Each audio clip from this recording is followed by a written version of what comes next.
വീട്ടിൽ ഇരുന്നാണ് പഠിക്കണം. അപ്പം ചിലപ്പോൾ ഒരു ഓൺലൈനിൽ ഒരു മറ്റേ ആപ്പ് പോലെ ഉണ്ടല്ലോ, അതിൻ്റെ ഒരു കോഴ്സിൻ്റെ ഒരു ഇത് ഞാൻ എടുക്കും. അത് തീരുമാനമായില്ല, ഒന്നുകൂടി ഇത് വേണോ വേണ്ടതെന്നൊക്കെ തീരുമാനിച്ചിട്ടേ എടുക്കുള്ളൂ. PSCയിലേക്ക് പോകണോ വേണ്ടതെന്ന്. അപ്പോൾ അതാ ഇതിപ്പോൾ വോളിയം 3യിലുള്ള ലക്ഷ്യയുടെ ബുക്കാണ്. മെൻറ്ററൊന്നും ഇല്ലാതെ പഠിക്കാമെന്നാണ് ഞാൻ വിചാരിക്കണം. എൻ്റെ തന്നെ ഇതിൽ പഠിക്കാം, എൻ്റെ ഒരു സ്ട്രാറ്റജി ഉപയോഗിച്ച് പഠിക്കാമെന്നാണ് വിചാരിക്കുന്നത്. അപ്പോൾ ഞാൻ ഇന്നലെ ബയോളജിയാണ് പഠിച്ചത്. ഇന്ന് ഞാൻ ഉദ്ദേശിക്കുന്ന കെമിസ്ട്രി ആയിരിക്കും.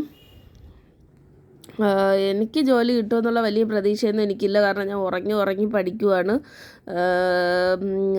തുടക്കമൊക്കെ ഭയങ്കര ബുദ്ധിമുട്ടുണ്ട്. അങ്ങോട്ട് ചെല്ലുമ്പോൾ ഇതിൻ്റെ ഒരു ഫ്ലോയിൽ വന്ന് ഹാർഡ് വർക്ക് ചെയ്ത് എങ്ങനെയെങ്കിലും കിട്ടിയാലേ ഉള്ളൂ. അത്യാവശ്യം ഓരോരുത്തർ പഠിക്കണമൊക്കെ PSC മോട്ടിവേഷൻ എന്നൊക്കെ പറഞ്ഞ് യൂട്യൂബിൽ ഇങ്ങനെ വരുമ്പോൾ നോക്കുമ്പോൾ അത്യാവശ്യം എല്ലാവരും നന്നായിട്ടാണ് പ്രിപ്പയർ ചെയ്യണം. അതുകൊണ്ട് ഓവർ എക്സ്പെക്റ്റേഷൻ ഒന്നും ഞാൻ PSCയിൽ വെക്കുന്നില്ല. പറഞ്ഞല്ലോ, എനിക്കങ്ങനെ ഭയങ്കര താല്പര്യമുള്ള ഫീൽഡും അല്ല. അതുകൊണ്ട് പിന്നെ കഞ്ഞി കുടിക്കാൻ നിവർത്തിയില്ലാതെ ആയാൽ പോവാനൊരു മാർഗം, അത്രേ ഞാൻ ഇതിനെ കാണുന്നുള്ളൂ. അത് തെറ്റാണോ ശരിയാണോ എന്നൊന്നും എനിക്കറിഞ്ഞൂടാ. ഓരോരുത്തർക്കും അവരവരുടേതായ ശരി തെറ്റുകളുണ്ടല്ലോ. അതുകൊണ്ട് എൻ്റെ ഒരു ശരി ഇതാണ്. പിന്നെ നല്ല പാടാണ് അത്യാവശ്യം പഠിക്കാൻ. അതുകൊണ്ട് തന്നെ കിട്ടുമെന്നൊന്നും ഞാൻ ഉറപ്പ് പറയണില്ല. ഇല്ലെങ്കിൽ എൻ്റെ ഈ പറഞ്ഞല്ലോ, ഞാൻ ഡയറ്റീഷ്യൻ കോഴ്സ്, അങ്ങനെ ഒരുപാട് ഇതുണ്ട്. അതിൽ എനിക്ക് ഡ്രസ് ബിസിനസ് ഇഷ്ടമാണ്. അപ്പോൾ അത് അങ്ങനെയൊക്കെ എനിക്കിപ്പോൾ തന്നെ ഈ യൂട്യൂബ് എൻ്റെ ഒരു ചാനൽ രക്ഷപ്പെട്ടാൽ പോലും അതിലൂടെ എനിക്കൊരു വെബ്സൈറ്റ് ക്രിയേറ്റ് ചെയ്ത് അതിൽ നിന്ന് എനിക്ക് ജീവിക്കാനുള്ള പൈസ എനിക്ക് അതിൽ നിന്ന് കിട്ടും. ഞാൻ അത്രയും സ്വപ്നം കാണുന്നുള്ളൂ. എൻ്റെ ഏറ്റവും വലിയ സ്വപ്നങ്ങളിലൊന്നും അത് തന്നെയാണ്. അപ്പോൾ അതുകൊണ്ട് എനിക്ക് വലിയ നിരാശയൊന്നുമില്ല PSC കിട്ടിയില്ലെങ്കിലും. കാരണം അത് ഞാൻ പറഞ്ഞല്ലോ, ഞാൻ 2 പ്ലാൻ Aയും Bയും Cയും ഒക്കെ കൊണ്ട് നടക്കണ ഒരു വ്യക്തിയാണ്. Cയും Dയും ഒക്കെ ഉണ്ട്. അത് ഞാൻ നിങ്ങളോട് അത് എത്രത്തോളം പ്രാവർത്തികമാക്കാൻ പറ്റുമെന്ന് അറിയാത്തത് കൊണ്ട് ഞാൻ പറയണില്ല എന്നേ ഉള്ളൂ.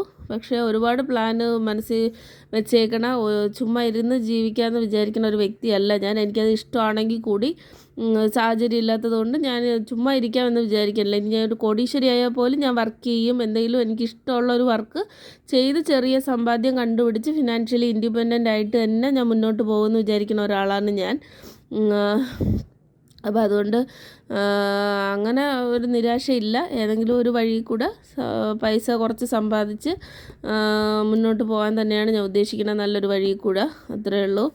അപ്പോൾ നിങ്ങൾ പഠിക്കണവരുണ്ടെങ്കിൽ പഠിക്കുക. എന്താണോ നിങ്ങളുടെ ഒരു പാഷനോ അല്ലെങ്കിൽ ഒരു 10 പൈസ ഉണ്ടാക്കാനുള്ളൊരു നല്ല മാർഗം, ഒരു നിയമപരമായി തെറ്റല്ലാത്തൊരു മാർഗം സ്വീകരിച്ച് എന്താണോ മുന്നോട്ട് പോകാൻ പറ്റണോ അത് മുന്നോട്ട് പോവുക. പൈസയ്ക്ക് പൈസ തന്നെ വേണം. പൈസ ഇല്ലാതെ ഒരു കാര്യവും മുന്നോട്ട് നടക്കില്ല. ഒരു പൗഡർ തൊട്ട് ഒരു കരി തൊട്ട് ഒരു പൊട്ട് തൊട്ട് എന്ത് വാങ്ങിക്കണമെങ്കിലും, ഒരു പാക്കറ്റ് പാൽ വാങ്ങിക്കണമെങ്കിൽ പോലും പൈസയ്ക്ക് പൈസ തന്നെ വേണം. 2 രൂപ കുറഞ്ഞാൽ പോലും ആരും ഒരു സാധനവും നിങ്ങൾക്ക് വീട്ടിൽ കൊണ്ട് തരില്ല, പോയി വാങ്ങിക്കാനും പറ്റില്ല. അതുകൊണ്ട് പൈസയ്ക്ക് പൈസ തന്നെ വേണം. അത് ഉള്ളിൽ വെച്ച് തന്നെ പഠിക്കുകയോ എന്തെങ്കിലും ഒരു പാഷനോ എന്തെങ്കിലും ഫോളോ ചെയ്യുകയോ ചെയ്തോളുക. എൻ്റെ അനുഭവത്തിൽ നിന്ന് ഞാൻ പറഞ്ഞു എന്നേ ഉള്ളൂ.